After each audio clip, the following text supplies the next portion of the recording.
seen God on stage. Late on the evening of June 18th, 1967, as Saturday night turned to Sunday morning, the San Francisco-based rock group known as the Jefferson Airplane concluded their 40-minute set to rousing applause from the 7,500 fans who filled the Fairgrounds Arena in the resort town of Monterey, California, on the second night of an event billed as the first international pop festival. The Airplane were local heroes to the crowd at Monterey, many of whom lived in the Bay Area and had followed the band's career from its inception in 1965. Along with other whimsically named groups like the Charlatans, Big Brother and the Holding Company, and the Grateful Dead, they had gotten their start in the folk coffee houses and rock ballrooms of the Haight-Ashbury, a neighborhood on the eastern edge of San Francisco's Golden Gate Park, whose recent emergence as a bohemian enclave had captured the imagination of young people across America. During the first half of 1967, a series of sensationalistic articles had appeared in newspapers and national magazines describing this self-styled psychedelic city-state and the long-haired hedonistic hippies who populated it. This rash of publicity had inspired tens of thousands of footloose college students, college dropouts, teenage runaways, and flower children of all ages to converge on San Francisco in anticipation of an idyllic summer of love. The Monterey Pop Festival was timed to coincide with the start of that summer. The idea for the festival had originated a few months before as a gleam in the eye of a neophyte Los Angeles promoter named Alan Pariser, who envisioned it as a pop-oriented version of the seaside jazz and folk festivals at Newport and Monterey that had served as a fashionable form of summertime entertainment since the 1950s. After booking the fairgrounds and enlisting a well-connected Hollywood Brit named Derek Taylor, who had previously worked for the Beatles, as their publicist, Pariser and his partner, a talent agent named Ben Shapiro, approached the Los Angeles folk rock group, the Mamas and the Papas, with the intent of hiring them as headliners. The group's leader, John Phillips, and their producer, Lou Adler, responded with a vision of their own. They proposed expanding the size and scope of the festival and using it to showcase the explosion of creative energy that had enveloped the world of popular music in the 3 years since the arrival of the Beatles in America in 1964. They also proposed staging the festival on a non-profit basis, with the performers donating their services and the proceeds going to charity. Phillips and Adler recognized that staging the festival on a non-profit basis was essential to realizing their more parochial goal, which was to celebrate California's sudden ascendancy in the world of popular music, with Los Angeles now recognized as the pop recording center of America, and San Francisco as the home of the country's most dynamic underground music scene. Yet bridging the gap between the northern and southern California nodes of musical sensibility was no simple matter, for the two factions approached one another with the suspicion of rival tribes, vying over their respective notions of the California dream. The music business in Los Angeles was just that, a branch of the entertainment industry governed by conventional Hollywood standards of stardom and success. The music scene in San Francisco, by contrast, subscribed to a bohemian ethos whose insularity and self-regard had been supercharged by the grandiosity of the psychedelic drug culture. Bay Area bands that could barely sing or play in tune professed to disdain the commercialism and slick professionalism of their counterparts in LA. At this point, the music of the Haight-Ashbury was a hodgepodge of strident folk harmonies, impressionistic lyrics, modal improvisation, and sophomoric electric blues. But the purported affinities of this music with the effects of hallucinogenic drugs had earned it the label acid rock and generated a formidable mystique. By the time of their appearance at Monterey, the Jefferson Airplane had established themselves as the most musically accomplished and commercially successful exponents of the San Francisco sound. Their second album, Surrealistic Pillow, stood high on the Billboard charts, while their latest single, an anthem of alienation called Somebody to Love, had attained a saturation-level presence on the airwaves of America's top 40 radio stations. On stage and off, the group dressed with a theatrical flair that erased the lines between clothing and costume. All five of the men wore Beatlesque helmets of shoulder-length hair. The one woman, a former fashion model named Grace Slick, had the pale skin, luminous eyes, and flowing caftan robes of a pagan priestess. Yet unlike the Beatles and their fellow British invasion bands, who had institutionalized the rock group as an autonomous musical unit, the members of the Jefferson Airplane did not project an almost familial uniformity of appearance. They looked instead like a patchwork of different types: a Western gunslinger, a Regency dandy, a bespectacled Sioux, drawn from the collective unconscious of a generation of television babies raised on a diet of half-hour period dramas. In this, the members of the band were indistinguishable from the members of their audience. At times, our audience was more outrageous than the people on stage, recalled Paul Kantner, the group's rhythm guitarist. Though the Jefferson Airplane were hometown heroes to the crowd at Monterey, they were not the headlining act on the second night of the festival. No sooner had they finished their set than the harried stage crew, pressed by a midnight curfew that had already expired, began replacing their banks of amplifiers with the more modest gear of a four-piece rhythm section called Booker T and the MGs, and a two-piece horn section called the Marquis. Their presence at Monterey owed to their role as the studio band for Stax Records, a small Memphis label that specialized in a distinctive brand of earthy, gospel-tinged rhythm and blues, whose roots in the fervent emotionalism of the black church had earned it the label soul music. The most prominent and charismatic artist associated with Stax was the singer Otis Redding, and it was as the prelude and accompaniment to Redding's eagerly anticipated performance that the MGs and the Marquis now prepared to take the stage. Whereas the members of the Jefferson Airplane blended easily into the crowd of predominantly white, long-haired, flamboyantly dressed young people who filled the fairgrounds arena, the MGs and the Marquis, 3 of them white, 3 of them black, could well have arrived there, as one of them later said, from another planet. To a man, their hair was cut short, and in the case of the white musicians, swept back into the sort of sculpted pompadour that was commonly associated in 1967 with television evangelists and country music stars. Even more anomalous was the fact that the 6 of them were dressed in matching, double-breasted, lime green, and electric blue stage suits from Lansky Brothers, a local institution in Memphis whose most famous client, Elvis Presley, could be said to stand for everything in the realm of contemporary popular music that the West Coast bands were not. From his seat in the VIP section, just behind the photographer's pit that ran in front of the stage, Jerry Wexler awaited the start of Otis Redding's set with mounting trepidation. A vice president of Atlantic Records, Wexler was a renowned music executive and producer, best known for his work with Ray Charles and, more recently, Aretha Franklin. He was also a notorious warrior, and he felt a sense of personal responsibility for Redding's presence at Monterey. It was Wexler who had nurtured the relationship between Atlantic and Stax that put the fledgling Memphis label on the map, and who had assured Redding's manager, Phil Walden, that the festival would be a prime opportunity for his client to connect with the burgeoning audience for progressive rock. Yet Wexler himself was unnerved by the countercultural pageant he encountered at Monterey. It was not the thick haze of marijuana smoke hovering over the fairgrounds that gave him pause. Wexler had been smoking reefer since his club-hopping days at Harlem in the 1930s. It was rather that much of the music he heard during the afternoon and evening concerts on Saturday had impressed him as amateurish, bombastic, and banal, and he was now consumed with doubt about how this crowd of wide-eyed dilettantes would respond to the raw emotional intensity and high-energy stagecraft of Otis Redding's performance.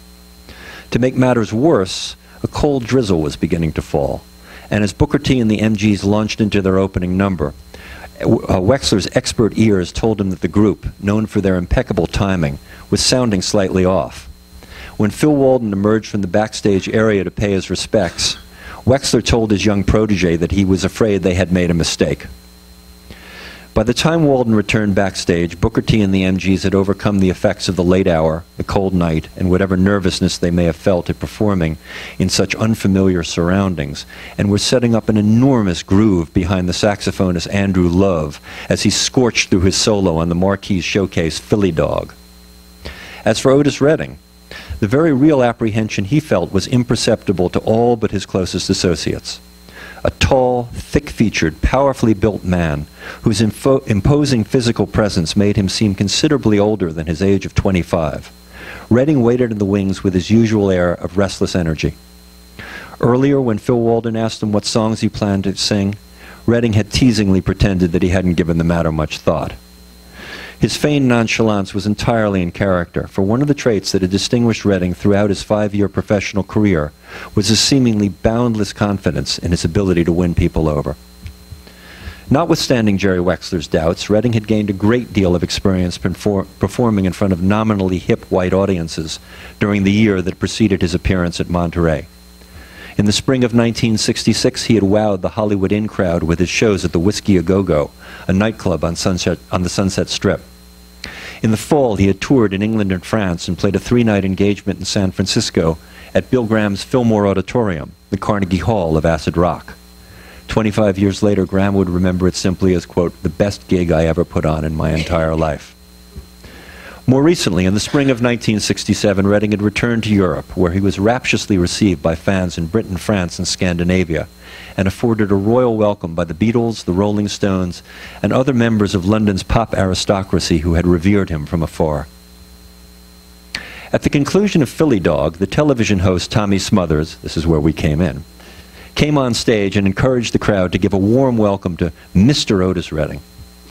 The MG's initial downbeat was answered by a syncopated fanfare from the horns and a fusillade of accents from the drums, as Redding, resplendent in a teal-green silk suit, strode to the microphone, snatched it off its stand, flashed an enormous smile, and issued what was very likely the first unequivocal command to come from the stage at Monterey since the festival began.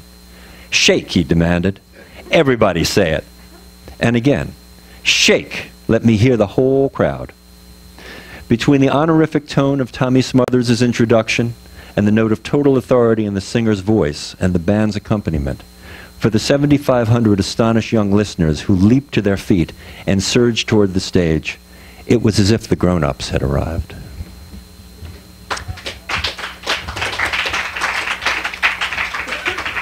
So, again, that sort of sets the scene. And I think you can sort of see it in terms of just the way Otis and the band look up there, the way the crowd looks, the way the crowd responded. This was music that was happening somehow for all of the talent that was present at Monterey on kind of a different level. I want to go to a different place now. And I want to sort of set this stage by saying simply that Otis grew up in Macon, Georgia. His parents were sharecroppers who moved to Macon during World War II in search of a better life. Specifically, they had Otis had 3 older sisters. And like so many African-American people of their generation in the South, Otis's parents, Otis Sr., as he was known, and Fanny, had a fervent belief in the power of education to better their children.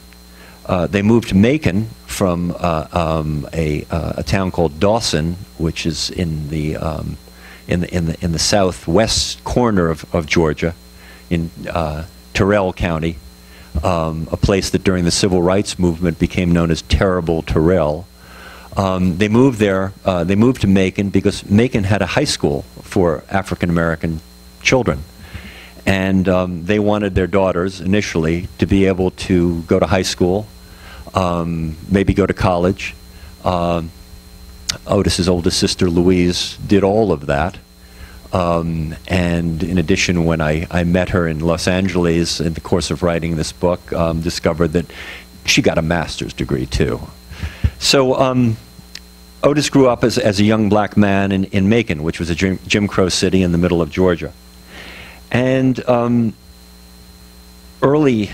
before he became a professional, he was playing in a band called Johnny Jenkins and the Pine Toppers. He was the singer in that band. Johnny Jenkins was the star of that band. He was a guitar player. And they were managed by, in a manner of speaking, by a young white college boy from Macon named Phil Walden. Otis and Phil went on to become not quite partners, but on their way to becoming partners. But Phil managed Otis. He was devoted to him, and Otis, I think, in some ways was devoted to Phil too. But I want to read a passage here that describes their first meeting. And that came when Phil went to a gig that Johnny Jenkins and the Pine Toppers were playing at a whites-only recreation center called Lakeside Park in Macon. And Johnny took it upon himself to introduce Otis to Phil Walden, who, as I say, Otis would have been about, I don't know, about 17 or 18 at the time. Phil was a college boy, so he was maybe in his second or third year at Mercer University in Macon. And this sets the stage. This chapter begins with a passage from the best-known novelist who came from Macon, who was an African-American novelist named John Oliver Killens. In his coming-of-age novel, Youngblood, set in Macon in the late 1930s, John Oliver Killens describes an encounter between his main character, a precocious black teenager named Rob Youngblood, and an older white man named Oscar Jefferson, who works with Rob at the Oglethorpe, a thinly fictionalized version of Macon's Dempsey Hotel. One night after work, Oscar takes Rob aside to warn him that his talk of unionizing his fellow workers has come to the attention of the hotel manager, jeopardizing Rob's job and possibly even his safety.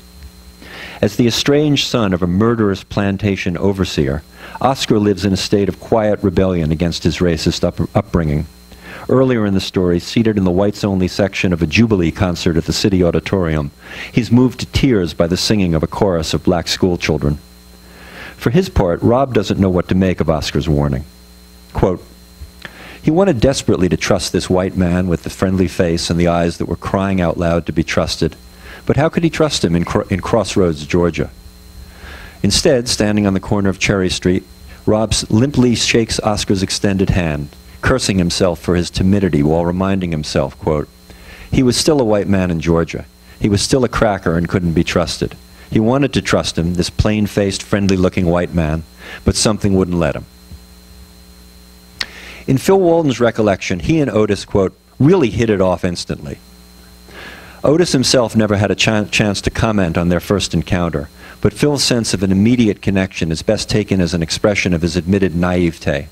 For the notion that a 19-year-old white college student and a 17-year-old black high school dropout could, quote, hit it off instantly, at least in the sense that Phil meant, was as implausible in Macon, Georgia in the summer of 1959 as it was in Crossroads, Georgia 20 years before.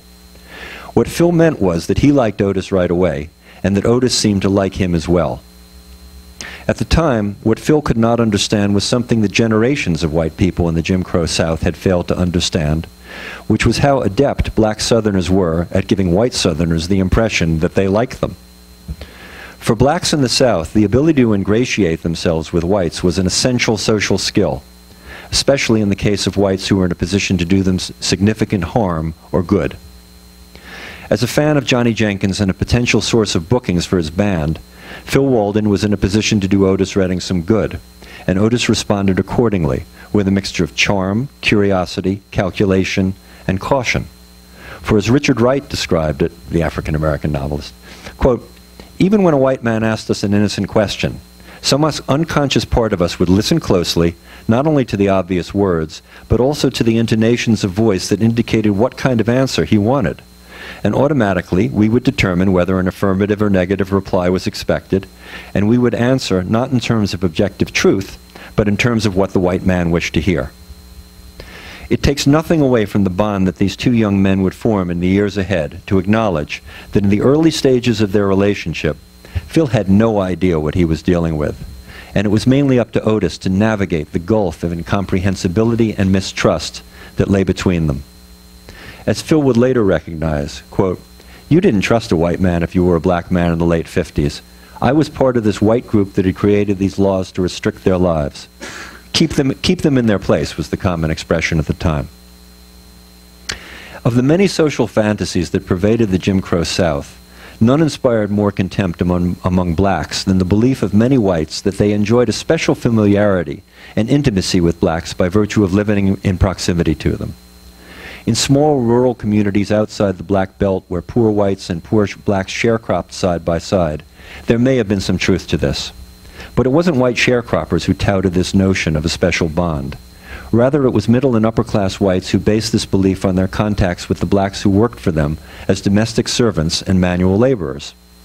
Phil Walden's comment about his first Little Richard concert, which Phil characterized as a kind of epiphany, that he had never been around so many black people in his life, speaks volumes about the social invisibility of African Americans and their culture to the white residents of Macon at a time when blacks made up nearly half the population of the city.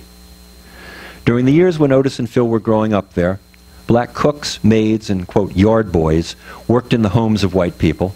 Black laborers worked under the supervision of white bosses and foremen. Black wait staff served white customers at local restaurants. and black customers patronized shops and businesses that were owned and operated by whites. Apart from these economically structured forms of contact, there was little social action between whites and blacks in Macon, a condition that only deepened over the course of the 1950s as growing numbers of whites moved into the new suburban subdivisions on the outskirts of town. Under these circumstances, it was beyond presumptuous for whites to believe that they possessed a privileged form of insight into black people and their lives. Instead, in their ignorance, Southern whites were free to see Southern blacks precisely as they needed to see them in order to preserve their sense of how the world should be. For blacks, however, the level of social knowledge was very different. Black servants spent long hours in the homes of white people, observing their domestic lives on an intimate level. Black laborers monitored the behavior and expectations of their employers, with an eye toward staying in their good graces and keeping their jobs. In the daily interactions of life in cities like Macon, whether walking on the street, entering a shop, or delivering a bag of groceries, it was largely up to blacks to navigate public and private space in a manner that made whites feel comfortable. To do this successfully, black people paid close attention to the ways of white people. As the social historian Leon Litwack noted, quote, "For black men and women to know white folks, their whims, expectations, moods, and moves was more than a matter of curiosity. Their very survival depended on such knowledge, and they had every opportunity to acquire it." I read that passage because the story of Southern soul, and particularly of the relationships between black artists, almost exclusively, and white record executives and white musicians, sidemen, and so on and so forth, has often been told in largely, I would have to say, by white people who were involved in it, particularly in Otis's case, given the fact that he died when he was 26 years old,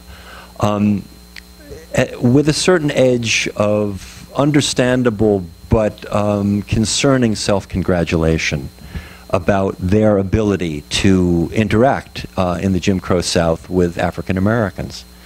And one of the things that I really wanted to do in retelling this story, because it's been told a number of times in a number of different contexts, was to kind of try to see this all from another point of view. To see it from the point of view of the black artists and musicians who, as I try to make the point here, really were doing most of the work to ensure that these interactions came out well, to make the white people in these circumstances feel comfortable about the fact that they were indeed crossing the color line at a time when the color line was the defining feature of social life in this area. Now, turning to something a little different, a lot of my book is about Otis's music, perhaps most of it. And I try to write about it in a very close way. I try to describe what's actually happening in the songs and so on and so forth. As many of you may well know, and as was alluded to at the beginning of this, last Sunday was the 50th anniversary of Otis's death.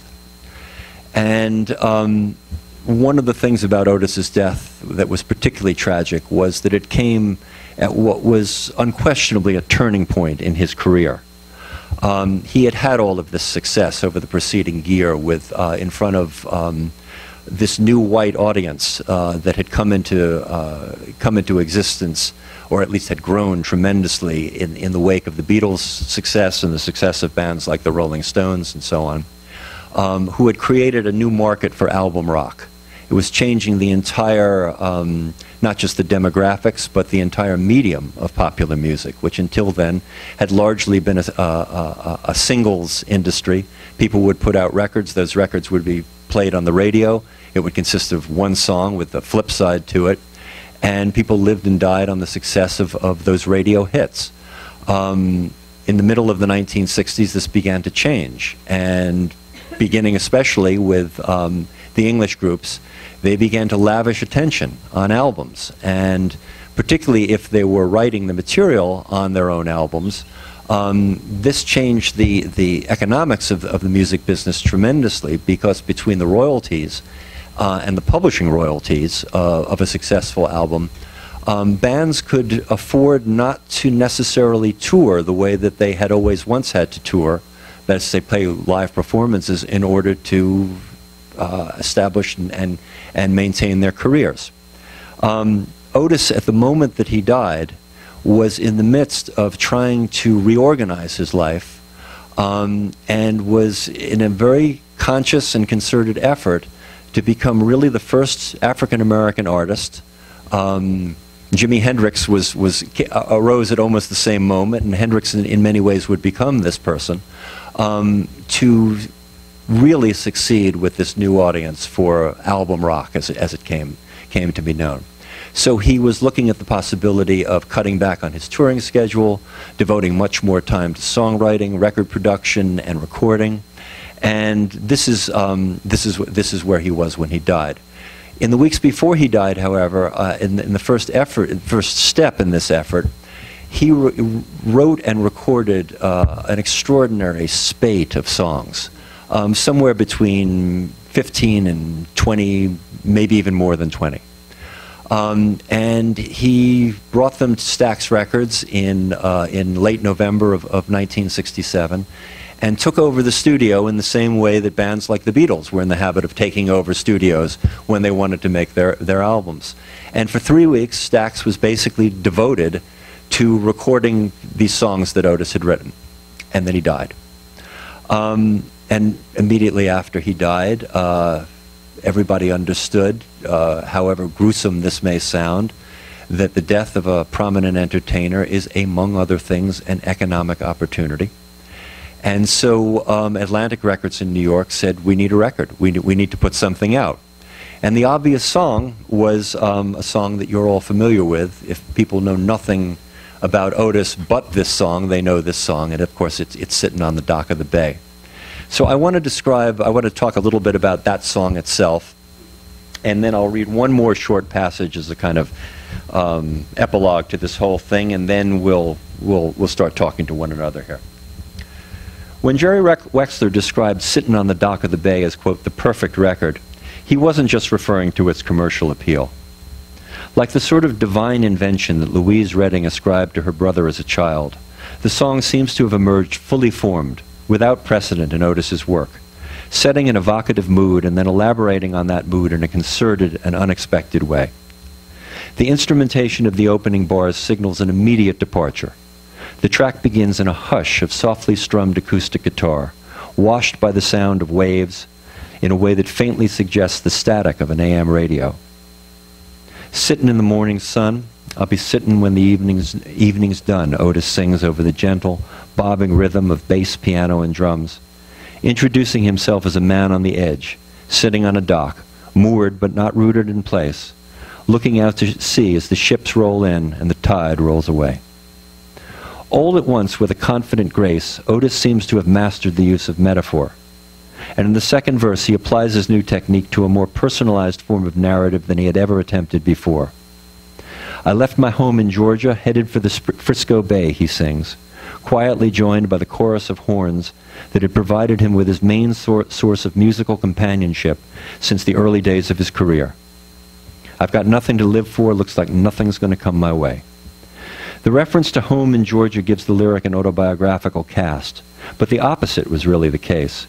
For this was the song on which, more than any other, Otis drew on the possibilities of fictional imagination. This Georgia boy with nothing to live for is the antithesis of the real-life Otis Redding, a man who had everything to live for at the time he wrote those words. Looks like nothing's going to change, he sings in the bridge of a song whose very existence was a testament to change, a declaration of the new Otis Redding, even as he half-heartedly resolves to remain the same. After invoking a loneliness that won't leave me alone, Otis sings the refrain a final time, his every word shadowed by Steve Cropper's lacy, loving filigrees on guitar, ending his somber masterpiece in the guise of a man at rest, if not at peace, indulging in the one activity he had never allowed himself in real life, sitting at the dock of the bay, wasting time. And then, like the great artist he was, Otis saved the best for last. Instead of his customary coda of rising horns, driving rhythm, and vocal pyrotechnics, the instruments evaporate, leaving only the pulse of the rhythm and the whisper of the acoustic guitar to accompany the sound of his whistling. A musical metaphor for contentment and nonchalance, applied here to the sort of syncopated counter melody that would normally be carried by the horns, stepping up and then winding down through a series of bluesy flatted thirds. Like the songs that Otis drew on from Sgt. Pepper, Sitting on the Dock of the Bay, for inspiration from Sgt. Pepper. Sitting on the Dock of the Bay is something much more compelling than autobiography. Instead, it is the work of a musical artist adopting a new form of identity to reach for a larger truth. Like John Lennon in A Day in the Life, or Sam Cooke in his transcendent epitaph, A Change is Going to Come, Otis was shedding his usual persona of self-assurance and self-assertion in order to convey the uncertainty and ambivalence of life as it is actually lived. It's unwise ever to assume that they're doing only one thing or expressing themselves in only one style, the critic Richard Poirier wrote of the songs on Sgt. Pepper, which, quote, remind the listener that one kind of feeling about a subject isn't enough. The same could be said of Sitting on the Dock of the Bay. At the age of 26, the same age as John Lennon when he wrote A Day in the Life, the same age as Sam Cooke when he began his secular career, Otis was verging on a similar form of artistic maturity. Having made his name, in John Landau's words, by doing something simple perfectly, he was preparing to introduce a new emotional complexity into his work. So that's where he left off. And I'll read just one more thing here to bring us back to Phil Walden.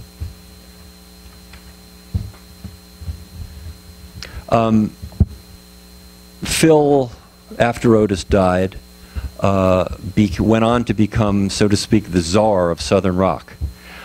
He was connected with a guitar player named Duane Allman, who, with Phil's help and with Jerry Wexler's help, became, of course, the centerpiece of the Allman Brothers Band. And Phil essentially moved out of representing black artists. By that time, apart from Motown, I think the Walden Agency was probably the largest black booking agency, or certainly one of them, in the country, and moved into, as I say, this world of Southern rock. There are a lot of ironies there, and I'm not going to go into all of them.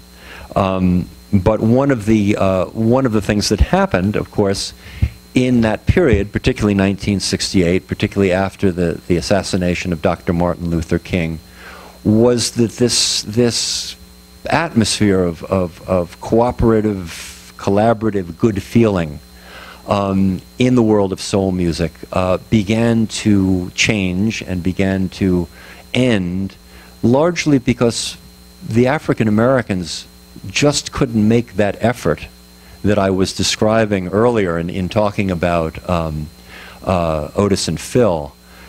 They just couldn't put the effort into making the whites around them feel comfortable anymore. They were too shocked, too embittered, too despondent to do that.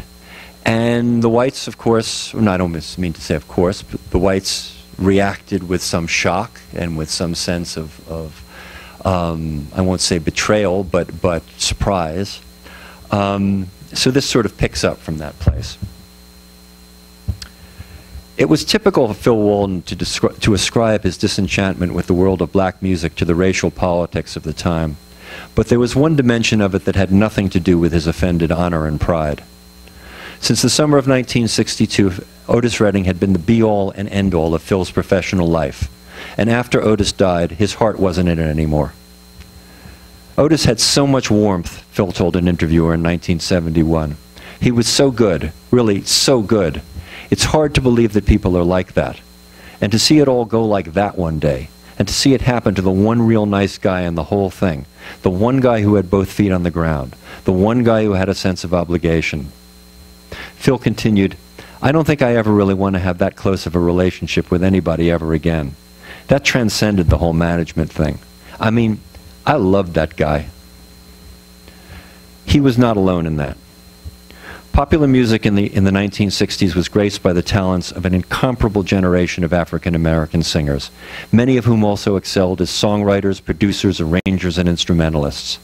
Beginning with the progenitors, Ray Charles and Sam Cooke, the decade saw the flowering of James Brown, Jackie Wilson, Smokey Robinson, Solomon Burke, Martha Reeves, Curtis Mayfield, Marvin Gaye, Otis Redding, Wilson Pickett, Gladys Knight, Stevie Wonder, and Aretha Franklin, to name only some of the most prominent.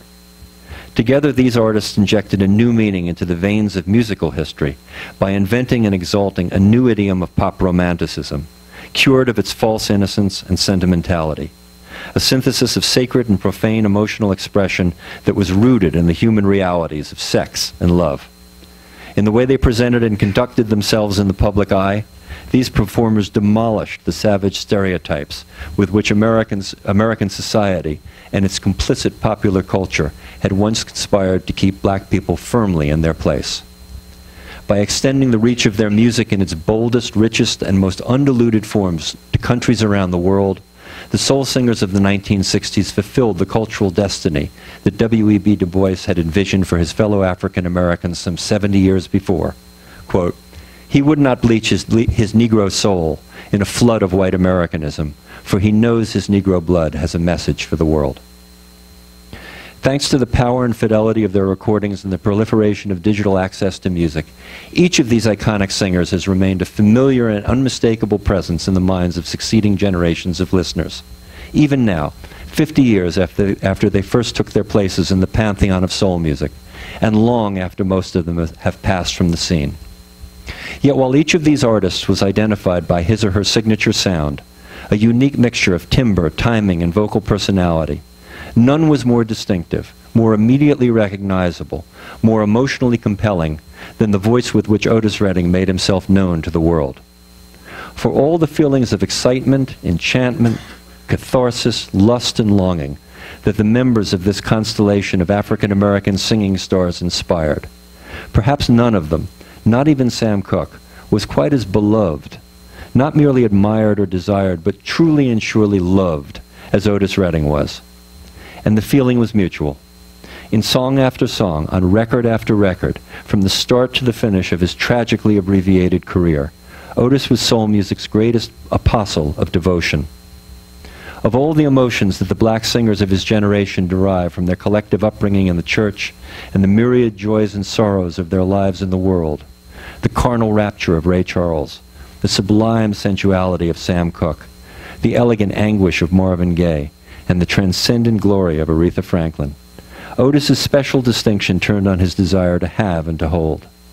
He sang of yearning and tenderness, security and respect, of one more day and a lover's prayer. He had the capacity to reduce human emotion to its absolute essence, to bring things down to a level of simplicity that nevertheless defied simplification. "Hold on," he implored his listeners. "Got to. Hold on. Got to. Can't stop. Got to. Hold on." Wow. Yeah.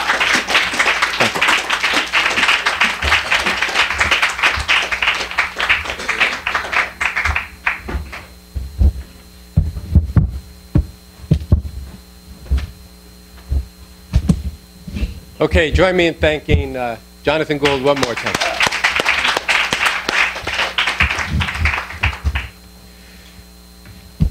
So, Jonathan had to follow Monterey Pop. I have to follow that last line from Otis Redding. And I think, if I can take some liberty, hold on, but don't stop,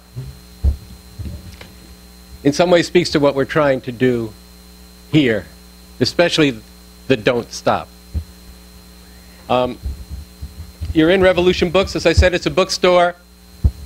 That's the political, the cultural, the intellectual center of a movement for an actual revolution. We're facing a time of tremendous horror, even existential for humanity.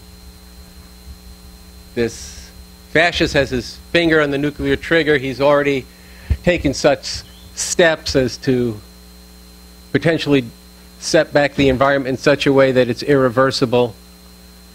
And we're not even touching whatever will happen today in his promotion and election of an outright celebratory, a person who's outright celebrates not only the vilest misogyny, anti-homosexual stuff, but actual slavery, and can stand up and say this and then run for, and hopefully not, but probably get elected to the Senate tonight. So we face a situation where it does matter that we hold on to Revolution Books, a bookstore where people come to learn about the world, not only in its political and historical development, but also in its cultural development. How did we get here? How do our songs reflect the lives and the underlying social relations and indicate the potential to change the world? That's what we're doing here. That's why we have a bookstore as the center of this movement. That's why we have not only political theory, political history, political economy, social history, but novels, poetry. It's okay, but I welcome a round of applause. I mean, it's just... and now I even have a laugh track. So we're back to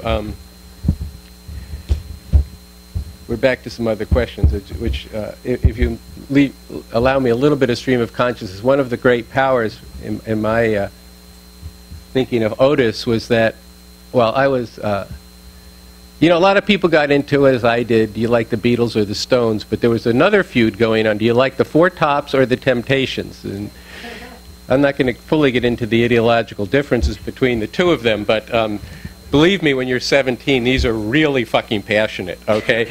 But one of the things that really struck me in seeing Monterey Pop and also listening to Otis Redding was that, yes, they wore the suits, matching suits, double-breasted, lime green, teal blue, all this kind of stuff, but Otis didn't have that choreographed dance. He wasn't a song and dance man. He came out there as a fucking man.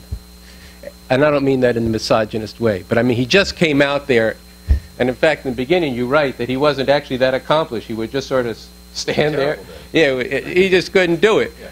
But the power of his conviction in his voice was such that you really did feel like he could do anything, and you believed every word he said. Now, what does that have to do with Revolution Books? You need that kind of inner conviction, and you can see that in somebody who's talking about just his relationships, and some of it wasn't so good. I mean, Otis Redding had all that sort of male right misogyny in his songs, but not the same way as everybody else did, because it was tied together with a lot of actual love for his wife. Now, you know, it's complicated, right? But it's also he did write music or do lyrics, and he didn't even write that many lyrics, as you say. He's kind of like he was sort of like the first rapper in a certain way. He would just kind of get in and do stuff. But there was this sense of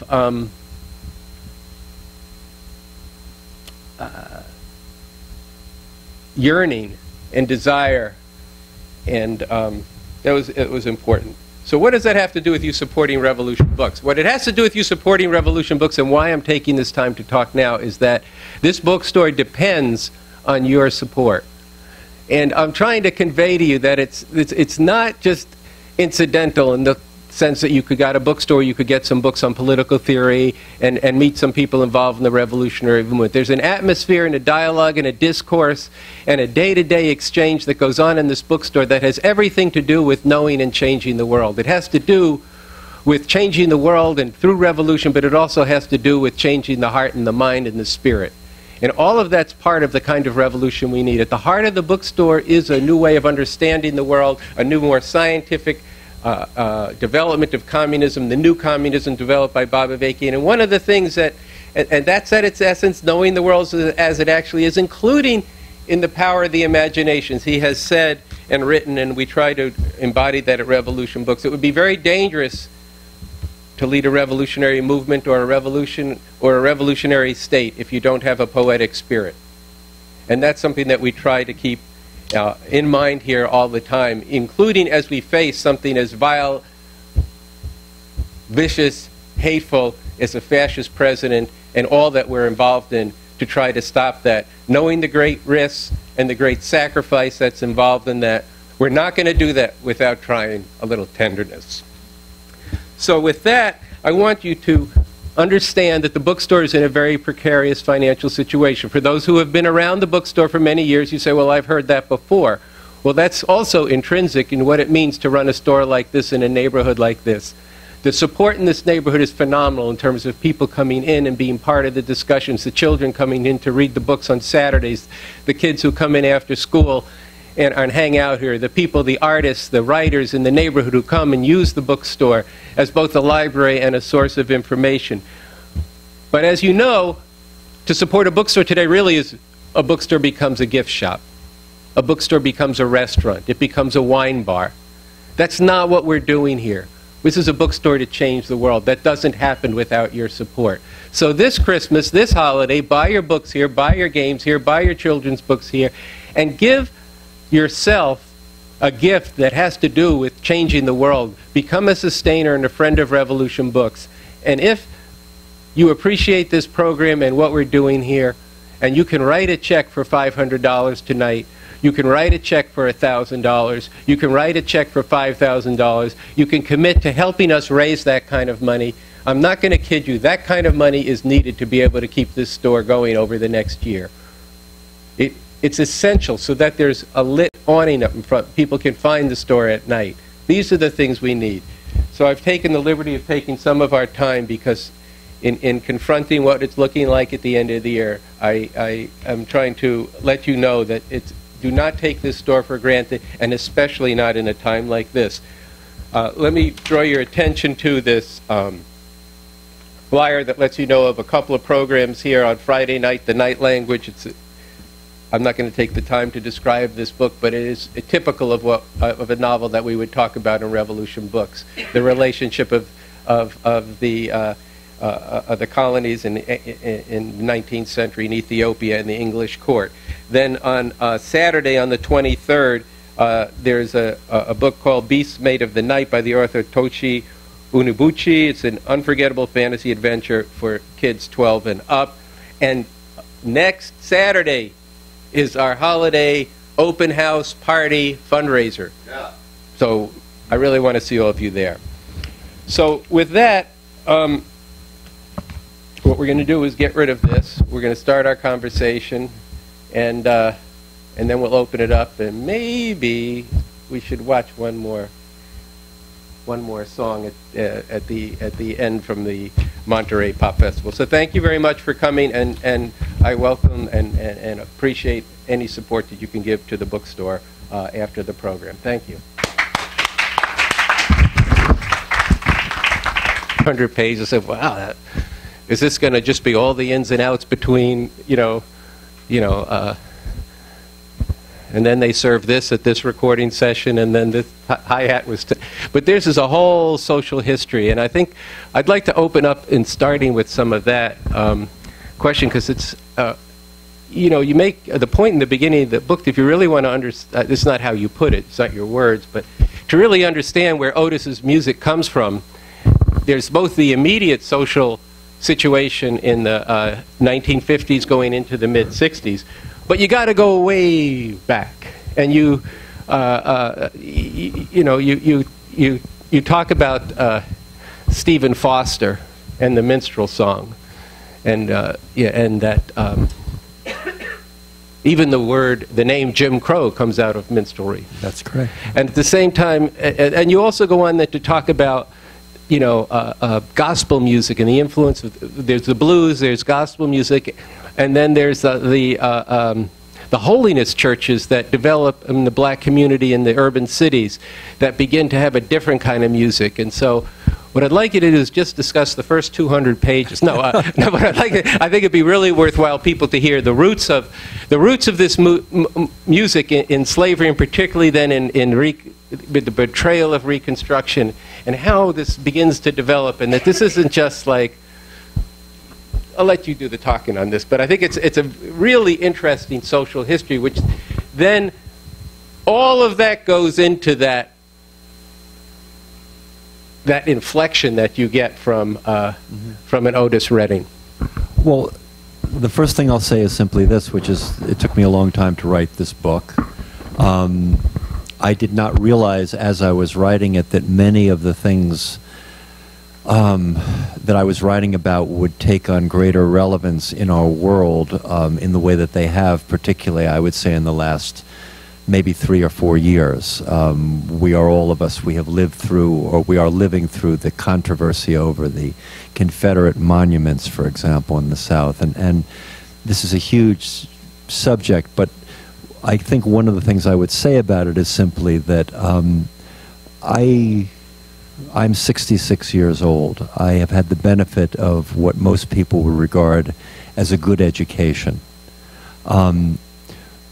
What I didn't know about what I will describe as the real history of African American experience in this country would fill a book, and several more books after that.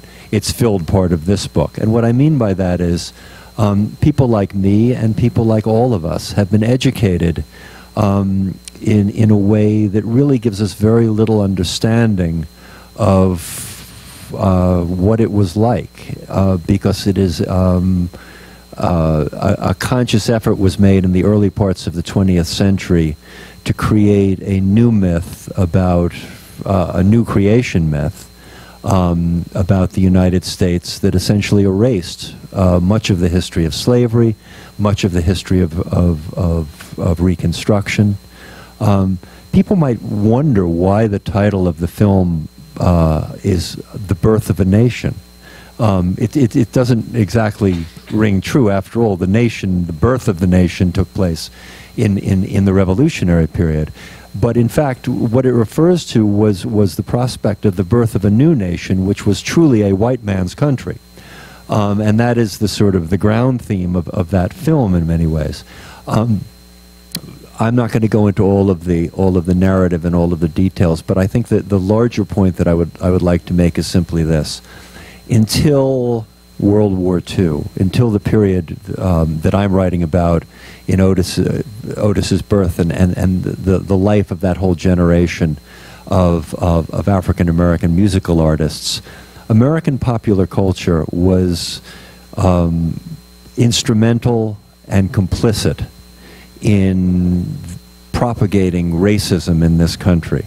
The racist stereotypes that were the foundation stones of the attitudes that most white Americans absorbed without thinking about it. And part of what was so pernicious about it was they didn't have to think about it because it was simply presented to them in our popular culture. Came through popular culture, from popular songs, from films, from novels, and in a certain way, what happened after World War II was the beginning of a corrective, because in many ways it was the change in popular culture. It was the opportunities, or more to the point, the insistence of African American talent in sports, in music, in film, in terms of acting, in writing, sort of finally finding a voice in the popular dialogue of cultural dialogue of our time, that prepared the ground and prepared white America to be at least somewhat receptive to the civil rights movement, and at least somewhat receptive to the idea of changing the prevailing views that people had. So the book does indeed talk about people like Stephen Foster, who was the most successful songwriter of his day, and was instrumental in creating this whole genre of popular music, which created the template for all of show business in America, came from minstrelsy, in terms of everything from how troops of people would tour the country to how you would popularize songs, all of this. And I think it's important to go back to that, because there's this assumption that we all know about that. And we don't know about it because it's not taught. It's not part of the general knowledge that most Americans feel they're supposed to have. Most Americans know much more about the Revolutionary period, however skewed their knowledge of it may be, than they do about the 30 years after the Civil War.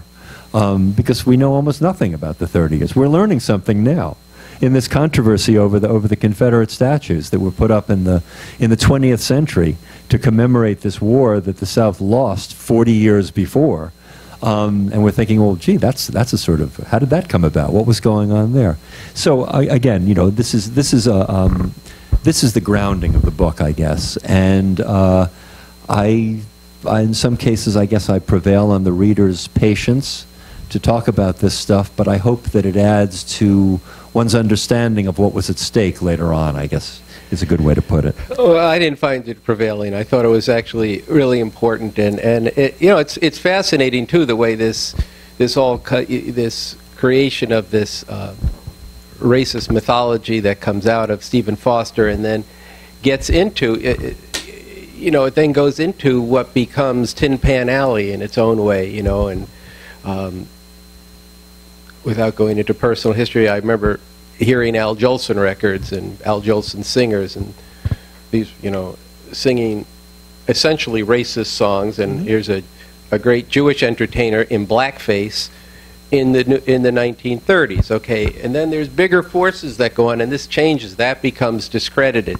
There's Tin Pan Alley. These songs develop, but then there's also a struggle that begins in the 1930s. You know, around the Scottsboro Boys against Jim Crow. Things become less tolerable. They need black soldiers in the army. They're in segregated units. There's a struggle against segregation. They become desegregated. People come home and are treated like slaves all over again in the South. This creates new things that go on in the music. And then you have these show tunes that start getting torn asunder by jazz musicians, you know, taking Broadway standards and turning them into flights of fantasy. Turning them inside out. Turning them inside out. So all of this is a setup, or a leading to your discussion of Try a Little Tenderness, which you say, you guys kind of get that I like this song, but that gets to the point where you say, Otis went on to subject the genteel sentimentality of Try a Little Tenderness. Just to tell people, that was an old Tin Pan Alley song. Every crooner had sung this. This is not a new song. Other R&B singers had sung it before Otis. But you say he went on to subject the genteel sentimentality of Try a Little Tenderness to his own standards of emotional expression, in which soft words, however well wrought, were simply insufficient to the depth of feelings he meant to convey. The result was an act of cultural appropriation, not accommodation, analogous to the techniques of improvisation that jazz soloists of the swing and bebop eras used to breathe new life into the chords and melody of Tin Pan Alley standards that formed a substantial portion of their repertoire. So in one sense, I have appreciation for this sentence, but also maybe you want to just tell people a little bit about how that happened in this song and what you... Well, I think what's striking about the song is that Otis, of course, began as a ballad singer, but not a Tin Pan Alley style ballad singer. He began as a pretty classic, gospel-oriented ballad singer, and the sorts of expressive techniques that he brought to bear on those songs were derived from the gospel church. What's interesting in Try a Little Tenderness is that the first verse of the song, which has been sung by, again, everybody has recorded it, Otis sings it just about by rote, I guess you could say. He sings it the way Bing Crosby might sing it. He with impeccable diction, and he could be very self-conscious about his diction because he grew up in the South, and he thought of himself as having a down-home accent and so on. But he sings it with impeccable diction and phrasing. He sings it the way Sinatra would phrase it, would sing it, essentially. And, of course, it's all a question. Oh, okay, sorry. And it's all a setup. And it's all a setup as if to say, so this is what the song says, and of course this is, you know, it's a sort of odd song. It's patronizing again the themes that we're all struggling with right now in the world. It's a patronizing song sung by a man about a woman. His wife, she gets weary wearing the same old shabby dress, you know, but so I think of Alice Cramden is what I think of when I think of that song, right? Those of you who are familiar with that reference, right? And the idea is, but, you know, just say a few nice words to her, say a few kind words to her, and she'll be just fine. And that's essentially the emotional message of the song. But Otis sings it exactly as written, so to speak. And then proceeds to just literally take it apart. And one of the basic concepts of so much gospel singing, and a great deal of African American singing, whether it's necessarily informed by the gospel church or not, is this idea that words are not enough. Is this idea that whereas the Tin Pan Alley sort of style of singing wanted to turn song lyrics into this kind of refined poetry by phrasing them so delicately. The message of soul singing particularly is that words are not enough. You move beyond the words. You start with the words, and then you extract the feeling from the words, and then you take that feeling and you work with it in front of an audience in real time, so to speak. And that's the part of it that is very much like what jazz improvisers do, what jazz soloists do. It's a different vocabulary. There are a set of different approaches and techniques that are used, but the underlying principle is the same thing. And Otis turns that song into a kind of laboratory of what it is to do that.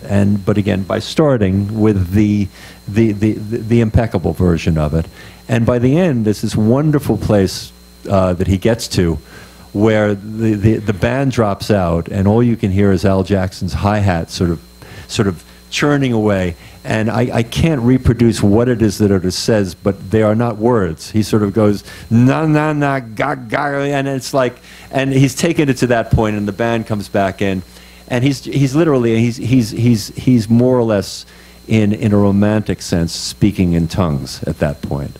And it's an incredible moment, and it's sort of the quintessence of the whole thing. Yeah, I think what I want to I agree with that. It's just the power of, I mean, look, a lot of the lyrics, even if, as he didn't write them, he sang them, are not something to uphold in that sense. But there is a certain sense of that yearning, that desire, and there's a certain integrity in it that's, you know, we should rewrite, but as with that song, what he tended to do, and the other song that he did this with, he covered the Rolling Stones song "Satisfaction," which, of course, was an interesting thing for a black artist to do. The Stones, the Beatles, all of these English groups had begun their career by covering songs by black artists. So along comes Otis. And he decides, with some help from a couple of his accompanists at Stax, he's going to cover Satisfaction. And he does cover Satisfaction. But what he sort of does with Satisfaction is, it's a great song, by the way. It is one of the great songs but most of it, Otis is not really having much to do with most of it. There's a verse in Satisfaction that is a kind of social commentary about advertising. There's this man comes on the radio and he's trying to, and so on and so forth. Otis has nothing to do with any of that. He knows one thing about this song. It's about satisfaction. Otis knows what satisfaction is about. And after, again, sort of in a rote manner singing the first verse, he sort of takes that one word, as he winds up doing with Try a Little Tenderness, with the word tenderness, right? And he sort of, it's literally like extracting the kernel of this whole thing. And then he just works with that word.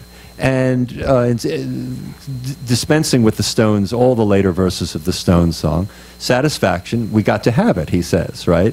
And now he's going to go get it in the song, and he's talking about all the ways to get it. But that's really all he has to say about this whole thing. He's not going to connect it to some larger social message or anything like that, because why would one do that? One of his most famous songs, which of course he was fond of saying Aretha took away from him, which was Respect. Otis's version of Respect is wonderful. Aretha's version is even more wonderful, because Aretha turned it merely by having a woman who just happened to be the greatest woman singer of her time sing that song, transformed the sexual politics of the song in a way that was fascinating. But even there, after Aretha's version of that song came out, a woman named Phyllis Garland wrote in Ebony magazine that Respect was the new, using the term of the day, was the new Negro national anthem, because the distillation of that song was that one word, respect. However one arrived at that song whatever the verses had to say, in the end, what it came down to was that, and that word became the signifier in that sense. I want to open it up, but I do have to say that she did, not just by virtue of being a woman, but she did flip the script on the song. I mean, yeah, by virtue of being a woman, by virtue of being the greatest woman singer of her generation. But she also changed some of the lyrics. Wait, she wrote, for those of you who don't know, she wrote or added the R-E-S-P-E-C-T section, which I think every woman can appreciate, that sometimes you just have to spell it out to a guy. Right? And of course, that's what's happening in that song. We're going to call on you in a second, but I'm just going to push 1 second on this because, and if you want to see it illustrated, the Blues Brothers, and when she sings it in the luncheonette, you can see that she means, "You're going to respect me," and he means, "After you go do what you want to do, I've been out all day, I'm not going to ask you what you're going to do," but respect there, let's be honest, means something. We're going to get it on tonight. Absolutely. That's what he's talking about. So they're actually, she does flip the meaning of the song. But anyway, it's not anyway. I mean, I just think it is a great song. His version is very powerful, but her version, that's the anthem that we have to uphold. And he did do it. He did write it, and she did sing it. And why don't I open it up? There's a hand that's, yeah. Sure. Well, first of all, thanks for One second. Okay. One second. Putting this on. Oh, wow, I can get the mic too. 1, 2, 1, 2. So thanks to Red Books for putting this on in my neighborhood, Harlem. And I urge everybody to support the bookstore and the organization and keep everything going here. I want to thank you for writing the book. I can't wait to dig into it. For me, the personal is the political, is the economic, and that's where my question is going to go. I was turned on to eventually becoming a musician by hearing the Barkays' Soul Finger. And then hearing Otis Redding, that also propelled me further at a very young age into becoming a musician. And I was completely crushed when these two groups that I had so much respect for died in the same plane crash. Little did I know that my musical career would take me to the point where I would end up with a band that was signed with Capitol EMI Records, had a #3 single at the time, and then opened for the Barkays when I wasn't opening for Kool and the Gang. So for me, it's all very personal to come back to this story and get some of the unknown part of it.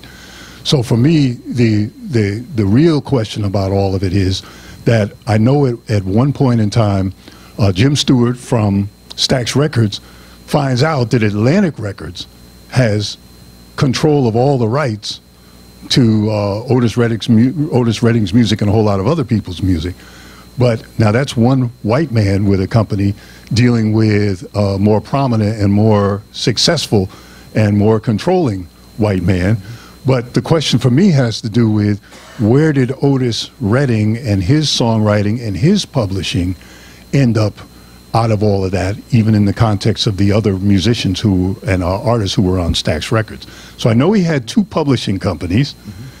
One kind of dropped off right away, but the other kind of continued. So just talk about what happened financially to him. Sure. And I just want to add that Jimi Hendrix, and I'm glad you brought that example up, because his father was in court for 10 or 15 years trying to untangle all of the resources that had been taken from him. So the floor is yours. Well, so the relatively happy news about Otis, I'll say two things. First of all, Otis's role model was Sam Cooke.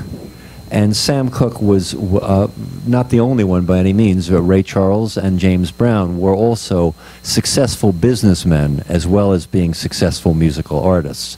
But Cooke, I think, was because Otis was so fixated on him at a certain point in his career, made Otis understand to some extent the importance of publishing. The great sort of subterfuge in the music business for a very long time was that most artists didn't really understand what publishing was. They didn't understand how it worked. They didn't understand what they would be in a position to gain from it. It was regarded as this sort of add-on to most things, and in the long term, it can be a much more durable source of income than record royalties. So Otis to begin with, was aware of publishing, was aware of the importance of writing his own material and how that could benefit his career. The other thing that I'll say is that for all of his musical obtuseness at times, Jim Stewart was started out as a bank clerk, as a bank officer, and was scrupulously honest during the heyday of Stax. Later on, it became more complicated. But during the heyday of Stax, when Stewart ran the company as his company, essentially, people were paid every dime they were owned on time, and the accounting was kind of remarkable. That was his idea of, after all, he was a bank officer, so he kept track of it in that way. Otis and Steve Cropper tells a story about going with Otis to a DJ's convention in Chicago in about early 1966, and they run into the Supremes there, right? Now, the Supremes, by the beginning of 1966, were basically the biggest recording act in America. They're bantering with one another and all of this sort of thing, and somehow the subject of royalty statements comes up, and they learn from the Supremes that they've never seen a royalty statement, not a single one. They were living in a world in which anything they wanted, you want a house? We'll get you a house. But in terms of what they were actually earning the company and what their share of it was, that was basically privileged knowledge that very few artists at Motown were until they began hiring lawyers of their own, learned anything about. So Otis got, in terms of record royalties and publishing royalties, writers' royalties, everything that he was due, and that was a start. He also, fairly early on in 1965, was basically received a 1/3 publisher's share of his catalog. So he co-owned his catalog with Stax, and with a character who's much too complicated and colorful to go into in any way right now, a guy named Joe Galkin, who was sort of his kind of real manager, basically was responsible for setting Otis up at Stax.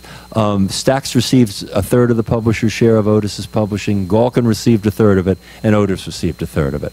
The long and the short of this was that his family, when he died, and since then, has really been in very good shape. They live to this day in Macon, Georgia. His widow, Zelma, I went down to her 75th birthday party last September. She is a formidable person, a fierce steward of Otis's creative legacy. There are people all over the country who have gotten phone calls from Zelma Redding, irate phone calls from Zelma Redding, talking about how you put this use this photograph, where's my goddamn money, sort of thing. And Zelma will not hesitate to say that. Early on in trying to get her cooperation on this on this book, I was the recipient of some phone calls like that also, so I know it well. But anyway, in the long run, as I say, so they were reasonably well set up. But the catalog was sold in the 1970s. Universal owns almost everything now, and Universal owns that catalog also. The good news, as I say, is they do get what they are due, and have always gotten what they're due, and therefore they're in good shape.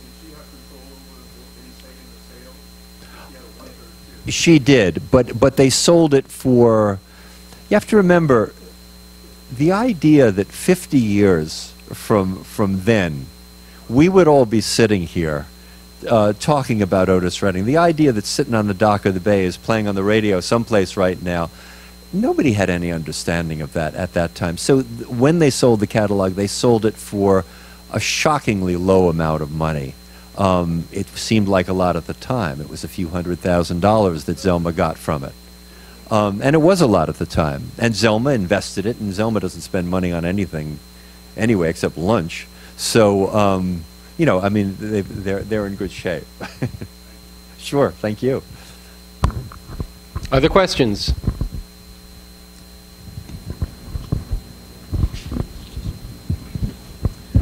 You alluded to a little.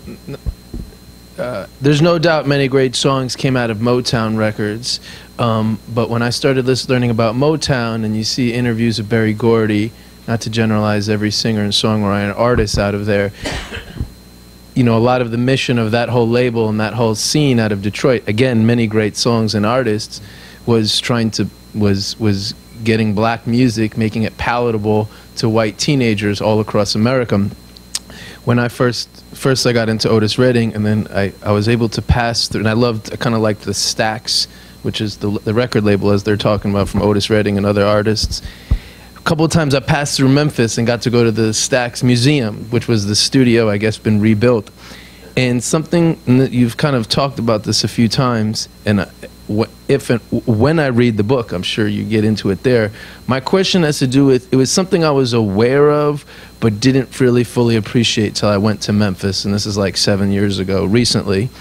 Again, you started to mention this, but the significance of being in the South on the tail end of Jim Crow, and in the, you know, the civil rights movement was waning, and the black liberation movement was was growing, and all the other things going on in the world. It never struck me until I started reading all the panels in this museum, the significance that Booker T and the MGs, Otis Redding's band, that was this band and label out of the South, like, as you see, and if you saw in Blues Brothers, you have Steve Cropper and Duck Dunn were white.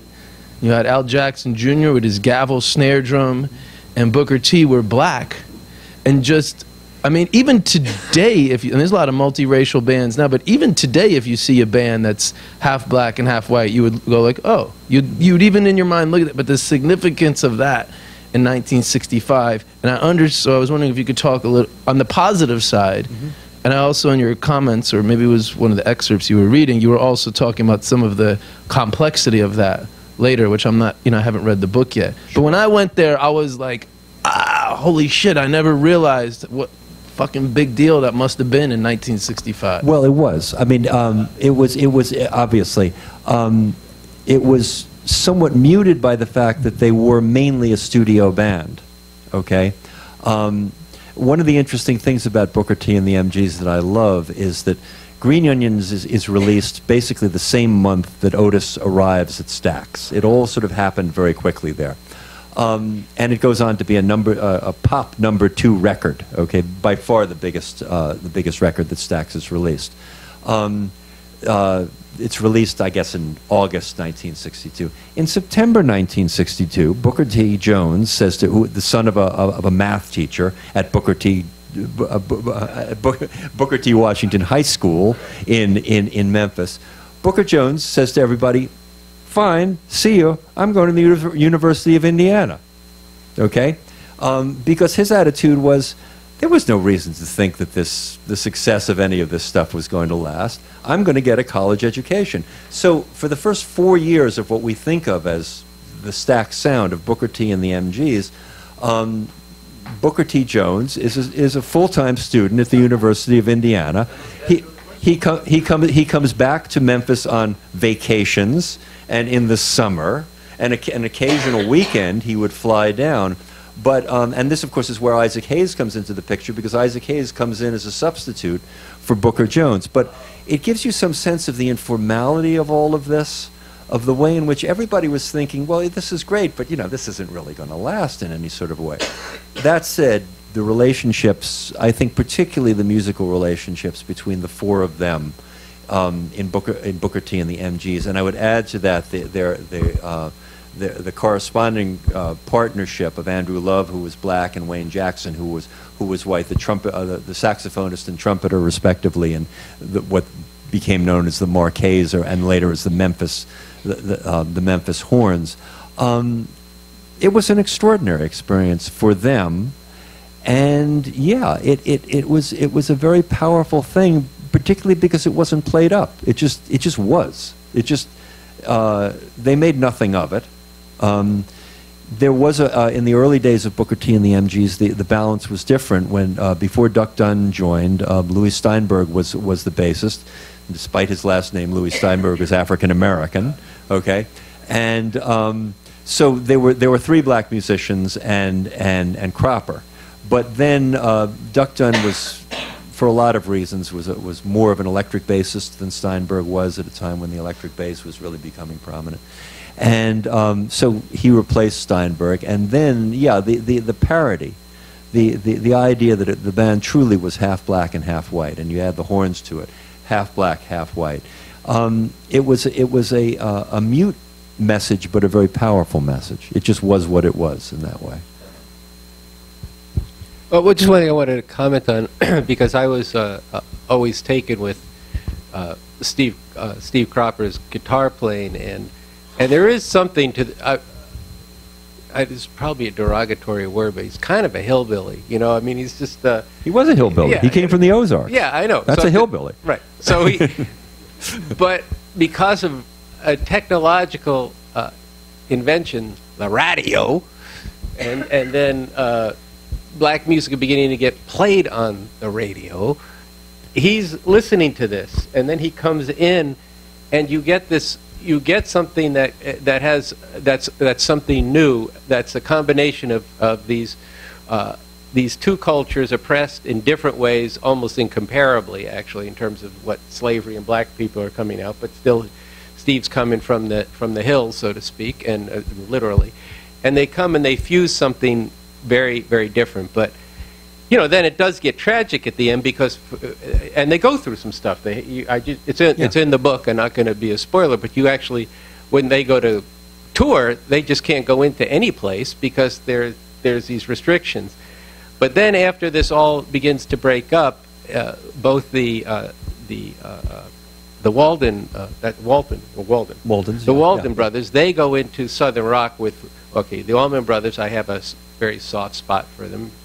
And Dwayne's playing, and even Greg, but Leonard Skinner, that was a Confederate band, you know, and then there's Alan Walden, who you know, so and Steve apparently, you're right, had a hard time. Steve Cropper had a hard time accepting the fact that it wasn't just a matter of the black artists like Otis getting his fair share in what were objectively unfair contracts, which still exist today. In fact, you're even lucky if you get a contract today, and you don't just have to front all the money yourself all the way up. But you know, but then he feels this is very, he can't quite accommodate himself to to understand what actually had transpired. And I just think there's a lot of, just as a plug for the book, a lot of important interpenetration of social history here. Even the optimism of the music. You know, it does have to do with what you were saying before in terms of people saying we're not going to have this anymore, but there's also movements that are growing up, international pressures, changes that are happening. We don't have time to go into it all, but you get that sense of textures of how the culture, which on the surface seems apolitical, is actually signaling a change in assertiveness of a whole people, and an optimism that existed in the through the 60s, that then gets turned into something else in the defeat of the 60s, or then it not going all the way, and that has other changes in the culture, I mean, which is maybe another program we'll have. To make the simplest and most obvious point about where the cultural becomes political. So what we all started with here of the sight of Otis on stage at Monterey. And I wrote a piece that was on the New Yorker website that tried to sort of emphasize this idea that I'm going to repeat here now, because I think this is where the cultural becomes the political. Otis was born in 1951, which was the same year that Emmett Till was born. Okay?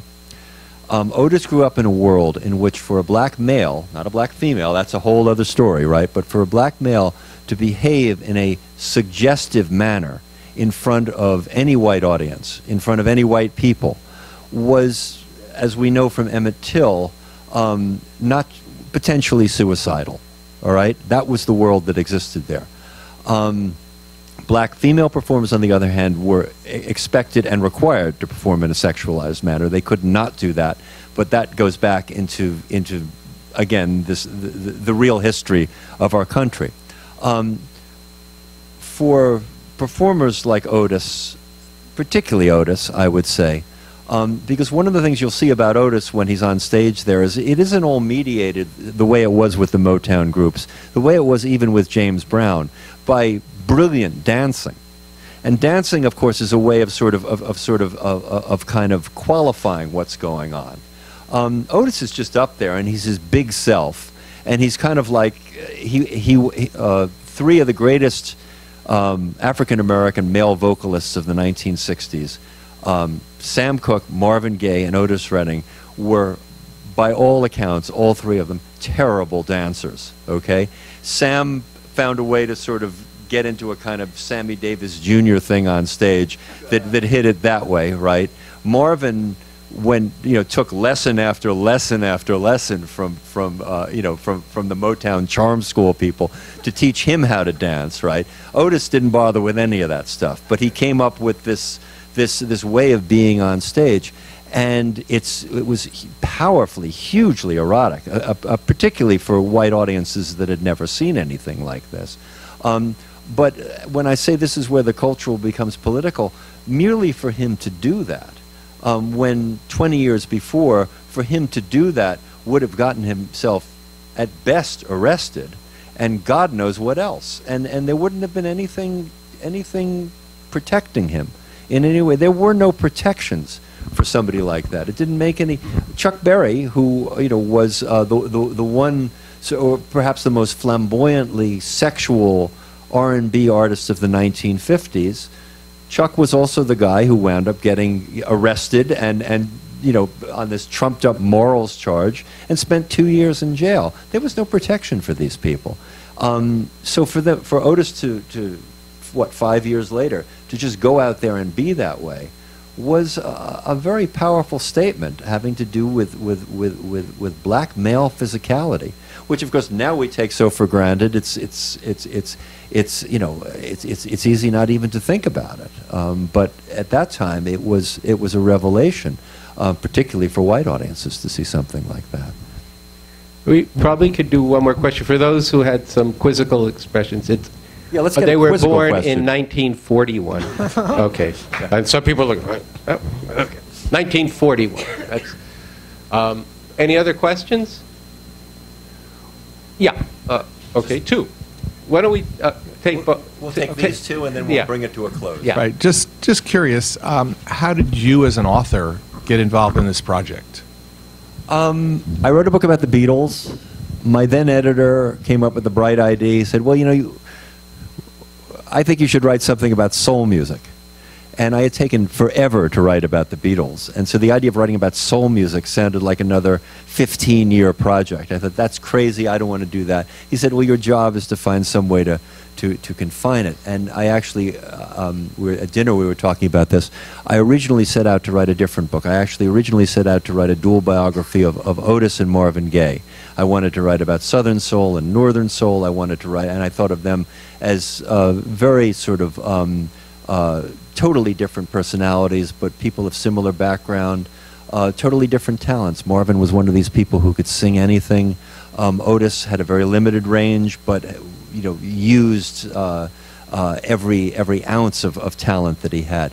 As I got into it, though, there was all this material available on Marvin. And what I was starting to understand was to write about Otis, I was going to have to do a, so to speak, soup to nuts biography of him just to do that half of the book. Having spent way too long writing a book about the Beatles, I saw where this was going.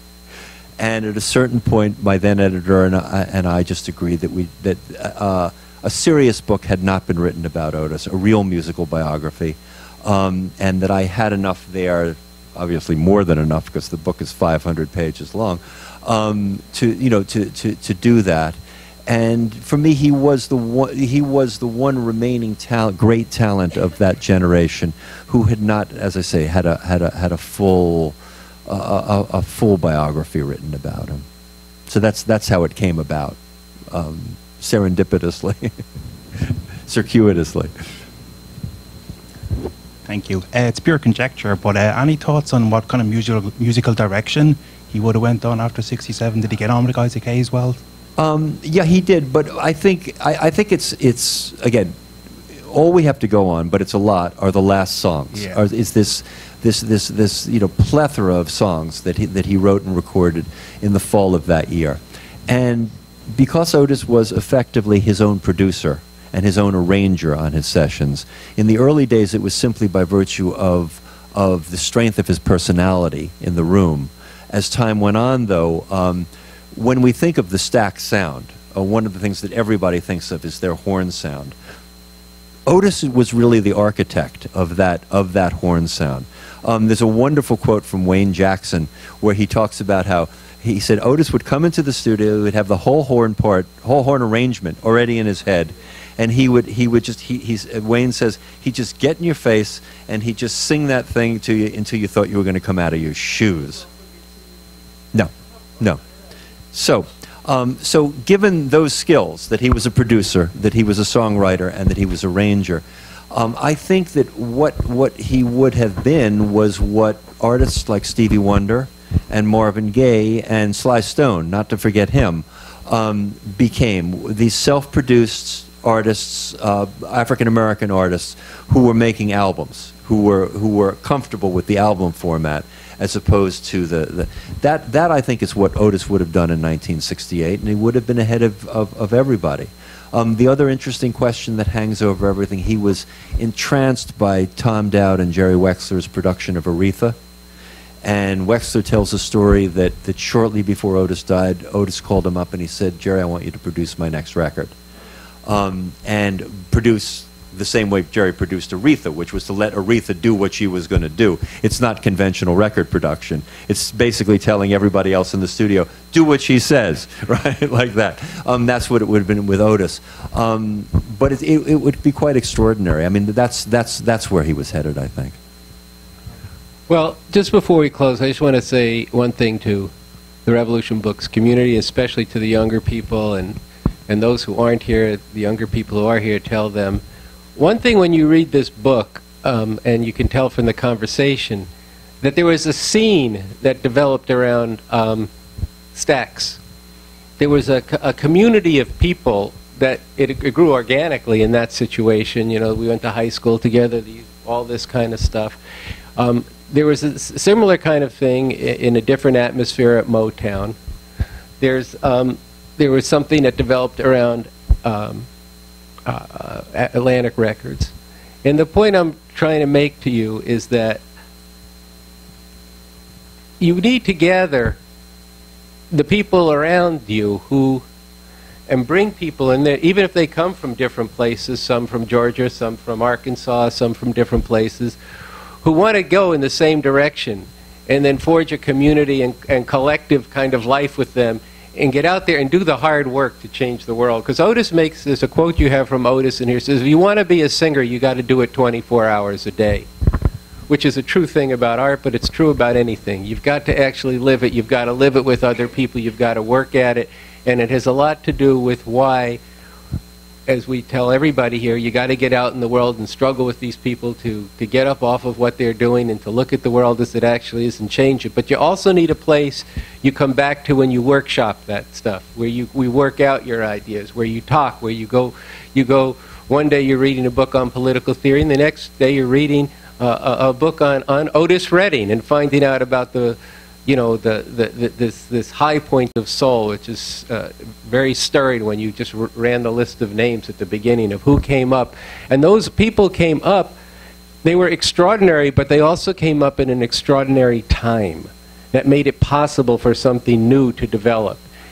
And we are either going to be in a time now that's going to be an extraordinary time because it's going to kill all of this stuff and be a very dark period, or in the struggle around that and against it, we're going to be in a time that's going to give a fluorescence to something new. And that's what we're trying to foster here by coming to understand and learn everything we can from books like Jonathan Gould's book and from his talk today and from many other people. So I just wanted to add that into this in terms of why we do these programs, why we have this store, why it matters that people can learn from a great R&B soul singer from Soulsville, USA, Stax Vault Records in Memphis, Tennessee. And join me in thanking Jonathan Gould for a wonderful program. If I may say, I just want to thank all of you for coming out, for your attention and your time. It's a pleasure to do this. This is writing is a lonely business, and to actually interact with readers or prospective readers is great fun and very fulfilling. So thank you all very much. I hope you enjoyed it. Oh, thoroughly. Oh, okay. You want to watch one more song? Absolutely. And then the sign, hey Andy, the sign. Then we're going to sign the books up. Tempo one more time. This is a song that I want to dedicate to all the miniskirts. Now dig.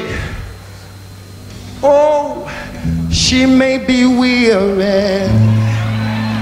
Them young girls, they do get wearied wearing that same old miniskirt dress.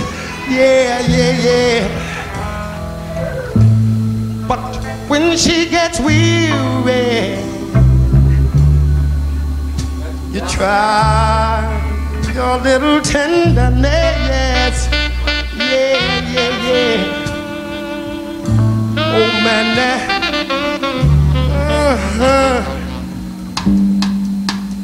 I know she's waiting, just anticipating the thing that she'll never, never, never possess. No, no, no. But while she there waiting, try just a little bit of tenderness. That's all you got to do. Now it might be a little bit sentimental, no, but she has her griefs and care. Yeah, yeah, yeah, yeah. But the soft words, they are spoke so gentle. Yeah, yeah, yeah. And it makes it easier to bear. Oh, she won't regret it, no, no. The young girls, they don't forget it. Love is their whole happiness. Yes, yeah, yeah, yeah. But it's all so easy. All you got to do is try a little tenderness. Yeah, damn it, huh? All you got to do is know how to love her. You got to hold her, squeeze her, never leave her. Now get to her, got to just try a little tenderness. Yeah, yeah, Lord have mercy now. All you got to do is take my advice. You got to hold her, don't squeeze her, never leave her. You got to hold her, love her, so you got to try a little tenderness. A little tenderness, a little tenderness. You got to hold her, don't squeeze her, never leave her. You got to nah, nah, nah. Got to just try a little tenderness. Yeah, yeah, tenderness, a tenderness. You got to hold her, squeeze her, never leave her.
Let me have it. Give me some.